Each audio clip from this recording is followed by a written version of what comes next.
Welcome, everyone. The magic number for this interview is 5. 5 is which attempt Sam passed the bar on, which is amazing inspiration and motivation for super takers. 5 is how many children Sam has. And 5 is now our 5th retake of recording this because we were cracking up so much at random things. But let's get right to it, Sam. You are really, like I said, inspiration and motivation. And I want to know off the bat, just generally, what is your advice for people who are in similar shoes that are taking it for the 3rd, 4th, 5th, or 6th, 7th, 8th time, and who have children and a job and a lot of things on their plate? All right. Hi, guys. Like you said, I'm Samantha Collier. I'm so happy to be here. Andrew has really been a mentor to me with this bar examination. And what I know now is nothing compared to what I know when I first took the exam. So like my biggest advice is I would tell retakers is to, number one, know how you study, know how you read. I literally worked full time. I did take about 3 weeks off before I took the exam, but I still started studying in October because I knew that I had work and I knew that I couldn't devote 8 hours a day, but I would try to at least do 3 hours a day.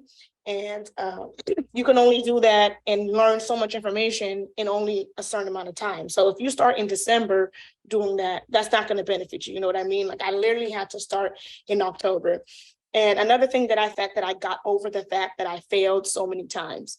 Like that is a big part of this test. And it's so mental that you get embarrassed and you feel like, oh my gosh, why can't I pass this exam? And it's crazy because it's like you have to have a big prestigious degree to take this exam, but we still get embarrassed when we fail an exam that everybody can't even take. On top of the fact that we all know that the bar exam is just, honestly, it's just not fair. You know, it's really hard to pass the bar exam. So if you give yourself the grace that you need to just properly learn the material in a way that benefits you and that fits in your schedule, then I think it's like a no-brainer and you're definitely going to pass as long as you get everything settled and in a realistic manner. Cool. So a lot to chew right there. I think you said that starting early is good advice. Yes. Giving yourself a reasonable calendar that works for you and, not being too hard on yourself. I think there's a lot of places I want to go with this interview, but I did want to start with Live, Learn, Law, which is your emerging company. And why don't you just tell us a little bit about that and what's going on there? Okay, so Live Learn Law is a company that I started about 2 years ago.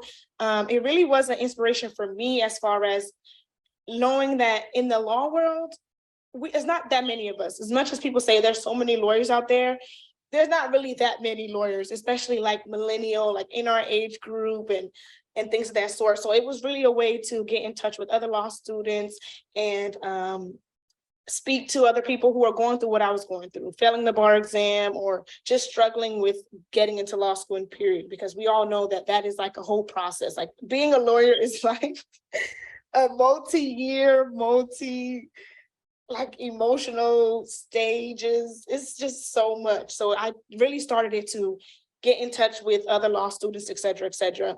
And like now I do make shirts. As you can see, I still have so many. So having a support system, having things like apparel that just speak to us, it's really important because it helps us do better in school. It helps us be more proud of us wanting to be lawyers. So check us out on Instagram and Twitter at Live Learn Law.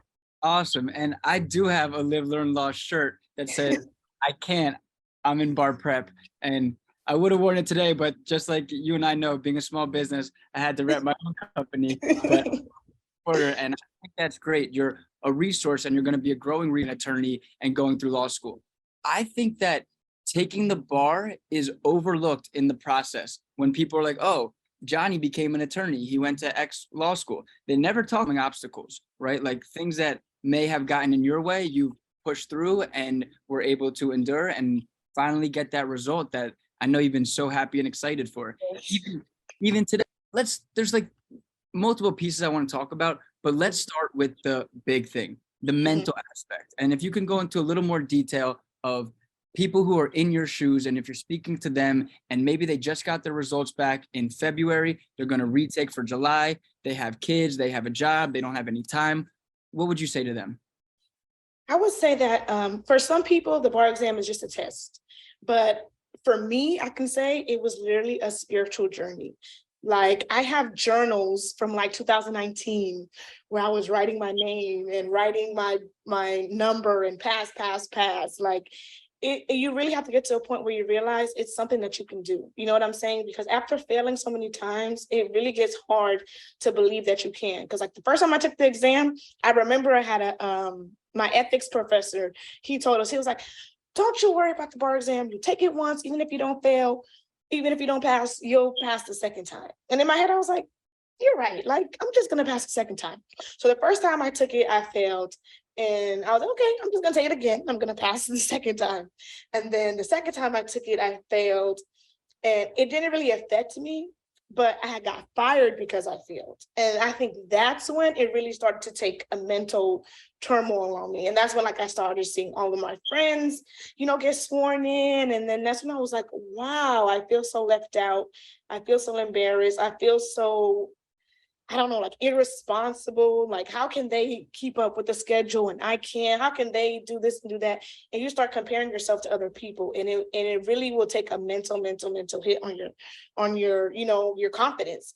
And when I took it the third time, this was like during the pandemic, so it was like when it was virtual, and I was like, okay, why wouldn't I take a chance to take the bar exam virtual?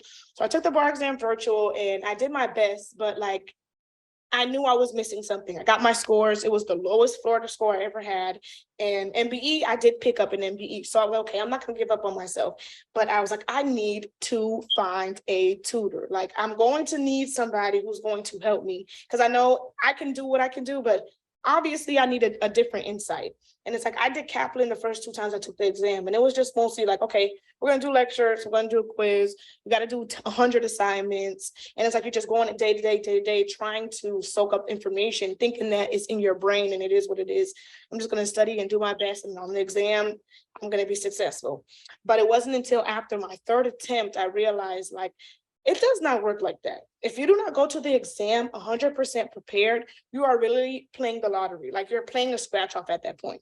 So that's what I like to tell repeaters is like, number one, if you can, take a break so you can analyze what you need to do. Like, don't go back to back with the same materials, the same strategies, because you're going to be wasting your money, and you're going to still be hurting every time you get that letter and that says you failed, whether you studied to the max or not. Like, that emotional thing is just not worth it. So after the third time, I was like, okay, I really need to sit down and find a tutor and really figure out what my plan is and where do I need to go from here, because clearly there is some kind of disconnect. And it's not that I'm stupid or anything like that. It's just, this test is very structural. And if you don't have like a structural plan, then you're wasting your money, you're wasting your time, you're wasting all that emotional stress. Is just too much. So I always said to myself, I'm going to find a tutor. And then I found you, right? So it worked into my plan perfectly, because I'm okay. Now I have a tutor who knows what he's doing, and he's going to help me. And even when we had our first session, I realized that I did not know the material as well as I should have. You know what I mean? Like, you can know it as far as like it's in the back of your head, or if you see something on a piece of paper, you'll be able to acknowledge it. But as far as knowing it, where they can throw any fact pattern at you and you could still understand the rule, and you could still, process the issues and analyze and stuff like that, like, that's a whole different level of knowing. You know what I'm saying? And I feel like a lot of us, because we've known this information since law school, we kind of put on the back burner of how deep you need to know it. Like, it is really a deep knowing of these core issues, because if you do not know it, then you're going to be screwed, because they're going to throw it at you different ways. It's the same issues on every exam.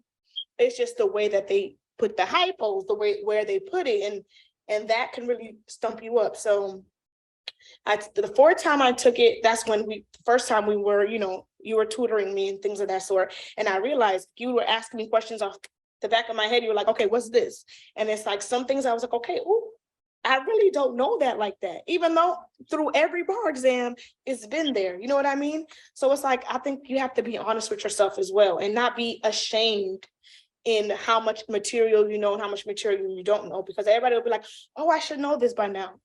Even if you don't, it's going to take you a week or two to learn it, and you learn it and you move on, because you can't be ashamed of where you are at, because you can literally jump how many points depending on how hard you work. You know what I mean? So I think that's another thing. Like, you can't be ashamed of where you are in your process. Like me, I'm a kind of person, obviously, I'm not ashamed. I'm very vocal in how many times I took the bar exam. I'm very vocal in how unfair the bar exam is. And if anybody asks me, I will tell them, okay, I scored this, I scored that. Like, I wouldn't be shy about it. But a lot of people, they're ashamed and they don't want to tell you, I failed by 20 points. I failed by 30 points, and it's just like, you have to get over that shame, because nobody's going to be able to help you if you can't be honest with them on what is wrong and what you need help with. Like, you can't just ride with the wave, because you just have to get to the point where you realize this test is hard. So there's no shame in your game. Keep attempting and keep learning, because it's just like, what's the end game? Giving up? Like, if you're going to give up, then I don't think this is for you. But if you're the kind of person who knows that you're going to put your mind to it and you're going to do it, then you just have to find what works for you. Don't be ashamed of where you are in your journey, and get the resources you need. Like, you can't do it all by yourself, even if you want to, even if it costs money. You have to do whatever you need to do to go to the next level. Sure. And so if I recall, you reached out to me. I was eager to work with you. You're awesome and excited. And that's, if anyone out there is listening, we like awesome, excited people with positive attitude. So we started working together. You came up short your fourth time. And then, if I'm correct, you were like thinking about taking it, and then you didn't end up taking it, and then you took it again. Yeah. You waited one out. I went July. That was the COVID one, right? And then I went right next after that. I went in February. And then I was supposed to go in July again. And I was like, okay, let me reset and figure out what I need to do. And then I ended up just skipping July, and I went this February. Right. And even when you skipped it, you were still showing up to some of my courses. You were still participating in the Telegram chat. I remember you were still wishing people luck and congratulating people. To me, it was great to know that you were taking an exam off, which I don't necessarily recommend for everyone. I'm just saying, for your personal situation, that's what you decide was best for you. But you still had the mindset that this was something you were going to accomplish. Yes. And then I started following your business on social media, and I realized that not only did you think you were going to pass this test, you knew you were going to pass this test. You put that into the universe. Like, you were just telling the world, like, I'm passing this test. This is what's going to happen. And then you reached back out to me. We started working together. You came to my classes, and you were active participant. And I did notice that there was a change in the intensity. When I would, call on you, first things first, 2 children screaming, jumping all over you, but that was enthusiasm that I appreciated. And then the next thing is, I would ask you a question, and not only did you know the answer, but you knew the details and you had it recited. It was like what I always tell people to do: pull a string out of your back and you could just give them all the facts. And I was like, Sam this might be her time. And this last rendition of the bar, 38% overall passage rate, 25% passage rate for retakers, which obviously goes down every single time. If you consider what the passage rate was for 5th time takers, it may have been you and 2 other people who passed. I mean, I'm not saying any official number. Really a really incredible accomplishment. And most people who I would think would pass in that situation would maybe pass part A and then pass part B the next time. For you to do it all in one sitting, I think it's something that you can be proud of for the rest of your life, and something that people want to know more about. So let's actually focus in on that, on your 5th attempt, when you were locked in, when you mastered the material. Let's break it down day by day. So first day, part A, is actually broken down further into essays and multiple choice. What advice do you have for people when it comes to essays on the Florida bar exam? Okay, so with the essays, that was literally that was one of my biggest problems. Like, the first 3 times I took it, I had literally, I think it was like a 118 the first time, I had a 120 the second time, and then a 113 the third time. And I was like, okay, what the hell is going on? But I realized with the Florida essays, it's really the same issues over and over. You just have to read enough essays to know what it looks like. And once you do, you will skyrocket once you memorize all the rules. So I literally was a crazy person, and I printed out, they always say do like the last 10 years. So I literally printed out every essay from the last 10 years. I kept all the, how they have them like July and February together. I kept them all together and I tried to do like a packet at a time where I would literally read the essays and familiarize myself with the common issues. Once I realized the issues that came up all the time, that's when I read them again and I would be like, okay, let me see if I start catching the issues. So I'll make sure I catch all the issues. And once I realized I was catching all the issues, that's when I went hard on my memorization. And that was really a key for me because even I got to my hotel that Monday, I was so nervous about the next day. And I was like, Sam, watch this. You know your stuff. Torts, let's go. And I literally just went from A to Z on torts. And it just made me feel like, okay, you're right, Sam, you got this. Once you know the issues that they test all the time, you just have to gear on to the memorization, like really hard. I realized that they test con law, contracts, and torts every administration. So I literally memorized those to the T, and I even made like a big poster board for all of those 3 subjects. And I literally knew them like front to back on my hand, like no ifs, ands, no buts about it. Like I knew everything I needed to know for contracts, con law, and torts. And then I made sure I memorized your questionnaires. Really helped me. I did them multiple times. Like I would literally do them, print them out clean, do them by hand, and then like circle all the ones that I couldn't do by head. And I would go back and memorize those. I would use like a dry erase board to write my rules out. I'll write them like 3 times each, whatever I needed to do to like stick it into my head. Because it's not just memorization, it's an understanding that helps you memorize. Like if you know what strict liability is and why it's being applied, it's easier to memorize what it is. So that's something that really helped me this time, is understanding why these rules stick together and like why these set of rules should be put in each paragraph, because they go together. They are in the same issue. These issues come up when it's a bilateral contract, et cetera, et cetera. So it's like once you get familiar with the material, then it's easier to memorize, because then you know what you need to know versus just trying to memorize off the top of your head. And it's like, once you don't connect it to other issues, it kind of just goes someplace else.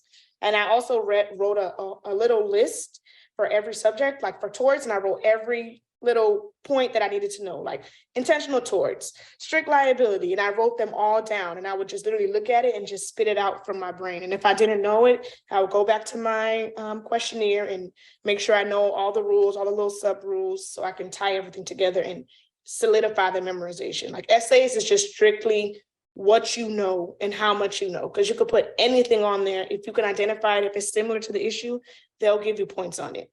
Right. I really like what you were saying. Classic advice. Go over at least the last 10 years and go over every essay, and then commit yourself to memorizing all the applicable rules of law. And you nailed it. This past administration was absolutely contracts, con law, torts. I would throw in their real properties, could have been tested. And then they actually did a change and said that primarily trust, commercial paper, and secure transactions will now be tested as multiple choice subjects instead of essay subjects. So it kind of takes the weight off of essay subjects in terms of people study a lot more for essay subjects than multiple choice. And I think it shows on test day. With that being said, it's a perfect transition into multiple choice. And what advice do you have for test takers in the Florida multiple choice section?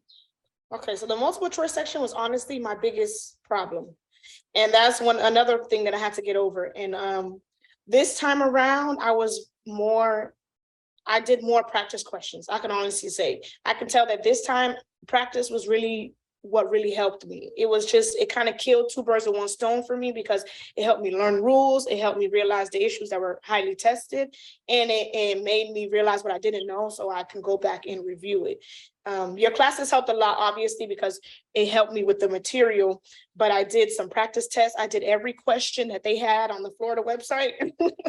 I did every question to the point where by the time the exam came through, any packet that I was doing, I knew the answers by heart, because it's like I had did them so many times, even though they switch them around. But I had used the celebration book we have, right? And they have a practice test in there, which has a lot of It has a whole practice test. It was about 65 questions. And it was helpful. And it's like, you're not going to get every Florida multiple choice question right, but you have to focus on how many you can get right.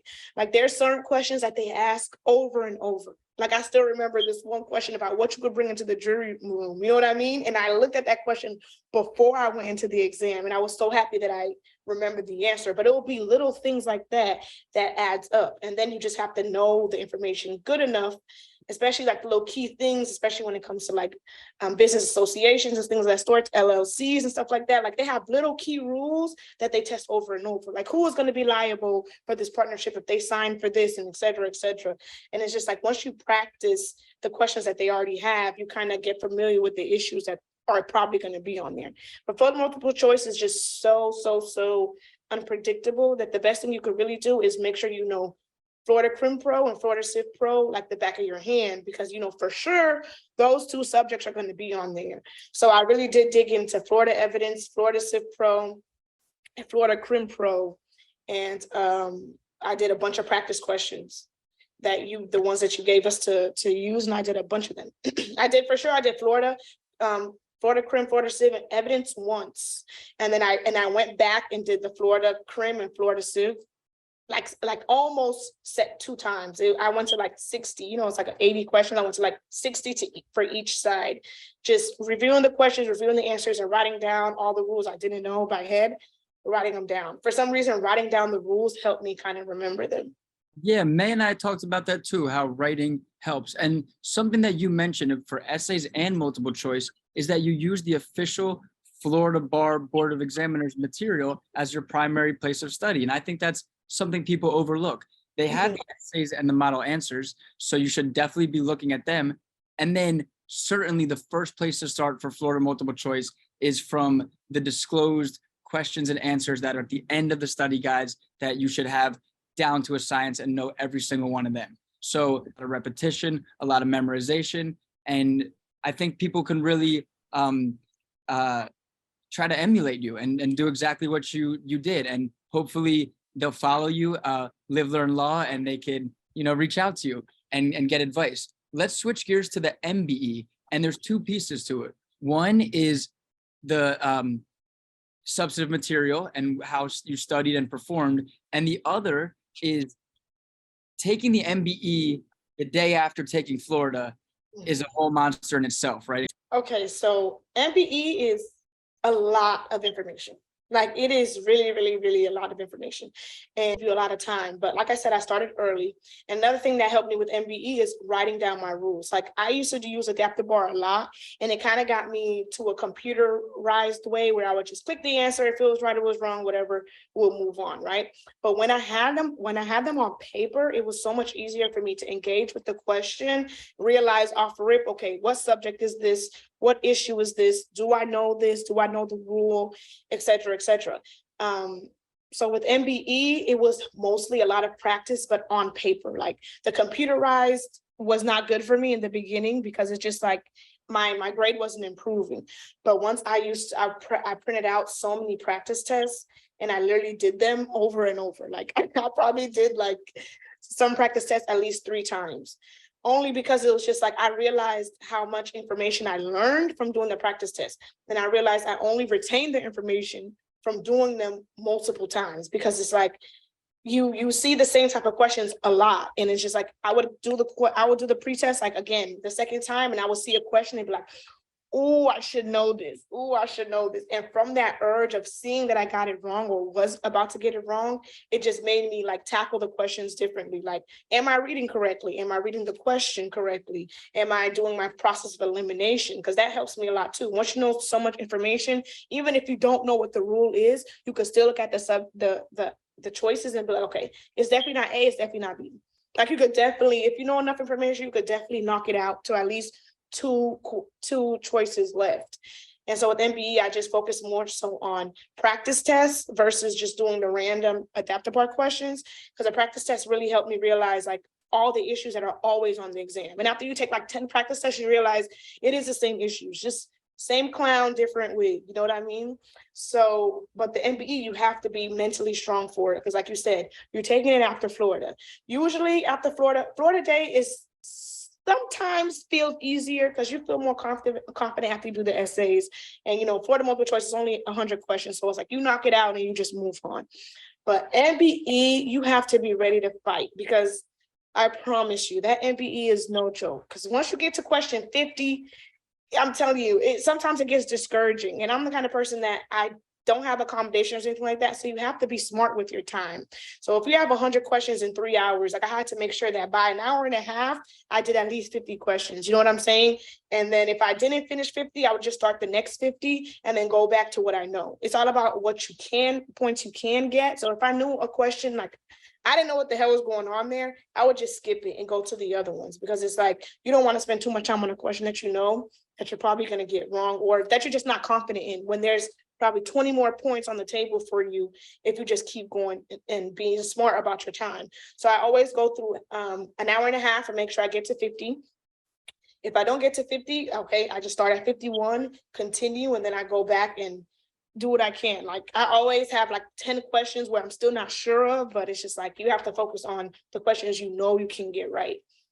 Torts was a good subject for me, so I made sure, like, if it was a torts question, for sure, make sure you get this question right, because it's like you got to use your what you're good at to kind of help you out, or where you're not good at. Because like con law was a hard subject for me, and when it came to MBE, so it's like knowing your strengths and weaknesses and getting better on your strengths while you're still working on your weaknesses. But use your strengths to your benefit, because they will come through in the clutch for you. So Sam, I have to thank you. You've just now given me one of my favorite phrases for applying to the MBE especially, which is same clown, different wig. I love that, because a lot of these questions you're like, what? And it's like, I've seen this clown before. This is the same clown that went fishing in the ice pond when yeah, like I know this clown. This is same clown, different wig. I really like that. And we're gonna hold that clown to an adult standard, because he was driving a motor. Yeah, I really like that. So you have a lot of good advice today for people who are taking Florida Part A, for people who are taking the MBE, for retakers, for super takers, for mothers, for full-time workers. I mean, like I said, you're the full package in what can be done if you put your mind to something, you believe in yourself, and you see it through. I'm really proud, really happy for you. I've ended every interview with the same circling back question. Just overall advice that you have for people who are taking the upcoming bar exam. I would say, number one, for sure, get you some help. Find somebody that, even if they're just going to look over your scores or give you a little pre-test and tell you where to go, do it. Because it's just like, these people, they're professionals. They know this exam. They deal with it every year. And it's just like, don't be too ashamed to actually go and get help. Like certain people will not even, a lot of people say like, oh, it's so expensive. And it's like, sometimes it's really not. Sometimes you don't need somebody to be with you. Because me and you, we didn't do one-on-one tutoring for that long, right? So it's like, sometimes you don't need somebody to be one-on-one tutor, but you still need somebody to put you in the right direction. Like, don't be so caught up on, oh, I don't have the money. You already spent all this money in law school. Like you might, even if you take a break to raise the money, do something, but don't just be resourceless, because that's the first way to lose. And I would also say, like, use different materials, because when you use the same materials you used last time, a lot of the holes that you had, you won't see them, because your brain is just so used to seeing what they've seen. So get some help, get somebody who knows what they're doing, even if you have to pay for it. Do what you can, but you have to get somebody that's going to help you. And another thing I would say is literally get to the mental space where you are okay with the fact that you failed, and that you know that you can overcome it. It's both those parts, because sometimes you won't even realize you're not okay with failing, and you just keep going with the flow. But you have to understand it's okay to fail, because you failed. You didn't die. You're still alive. Like a lot of people, they get really, really emotional about it. And I had my moments too, but I'm the kind of person that just like, okay, it happened. Let me move on. Let me be better and just do what I can. Because it's just like, if you don't have it up here to know that you can pass this exam, it's going to be so hard to stay in the paint every day and study and study and study if you don't believe that you're going to pass at the end. So that's something that I really did this time, where I was like, I don't care what happens. I don't care how many questions I got wrong today. I know I'm going to pass. I just got to keep doing what I'm supposed to do every day. I really love that. overall advice is seek, expert professional help, which is what my company we can do. The other advice is seek different resources, which we absolutely have. And then your Mhm. final advice was to maintain positivity and belief in yourself, which I think is a key component of your business, live, learn, law. So between us, anyone out there who's watching this video knows that we have all the pieces to help you get in the right space to crush this bar exam. Sam and I are laid back, cool people. I mean, I'm a busy guy. She's a super busy woman with her family and her job. And now her job is going to probably entail some more responsibilities, but we're still here to help people. That's why we put this video together. I can't thank you enough, Sam, for taking the time to do this. Anything Awesome. else you want to say to the people? No, I just want to say that definitely invest in a company that knows the bar exam. So many of these companies are going to say, oh, you just need to do this, you just need to know the outlines. And that's not how it goes. In Andrew's class, he is going to hold you accountable. He is going to say, hey, what is a contract? What is this? What is that? And if you can't get it off the top of your head, you don't know it. And he holds us to that standard where it was to the point where when we go to class, like we're ready to answer questions, ready to dive in, because it's just like, that's the level of knowledge you need to know. The test is very, very hard. It's very, very serious. And you need somebody like Ibis Prep, honestly, truly, to really dig that in, because it's just like, we would give up our weekends. Like you were formulated in a way where it's like, okay, let's make sure we get this job done. And I think that's the difference between you and other companies, because other companies, they will assign things to you, but doesn't mean they're checking in on you. Doesn't mean they know what you're really scoring. Doesn't mean that they care if you pass or not. They're just collecting a check. But you honestly were like one of my biggest inspirations. Like you told me, I'm going to make sure you pass. And I was like, okay, let's see how this goes. But you did really open my mind to a whole different way of how to study and how to utilize, even if you have a little bit of time, how to use that time to actually learn and not just passively write outlines and stuff like that. So definitely check out Ibis Prep. They are #1 in my book, hands down. I literally passed like the first time I worked with you, I already had jumped 10 points. And then I literally just jumped basically another 10 points. So it's just like, it was never a waste of my time. And that's what I love. I hate when people waste my time. So I just wanted to let everybody know that I am definitely team Ibis Prep. And it's not just because me and Andrew are so cool, but it's really because I sat in his class. I heard his lectures. He makes it's not easy. I'll say that. It's not easy, but it's doable. And you have to know that. And he helps you realize, like, listen, we're going to go in this exam. We're going to crush it. And we have the group chat where we get to interact with everybody else at Ibis Prep. And it's like, now we're all friends. Like, oh my God, you passed the exam, you passed the exam, you passed the exam. It's cool. So I just want to thank you for everything you've done for me. You know what you've done for me, Drew. And I really appreciate it. I could feel the love. The true love is there, and it goes both ways. And I actually have a student that's coming into the room that you're going to be excited to see. But I'm going to go ahead and stop this. This was a great Ibis Prep success story. Congratulations, Sam, and thank you so much for this interview. No problem. Thank you so much.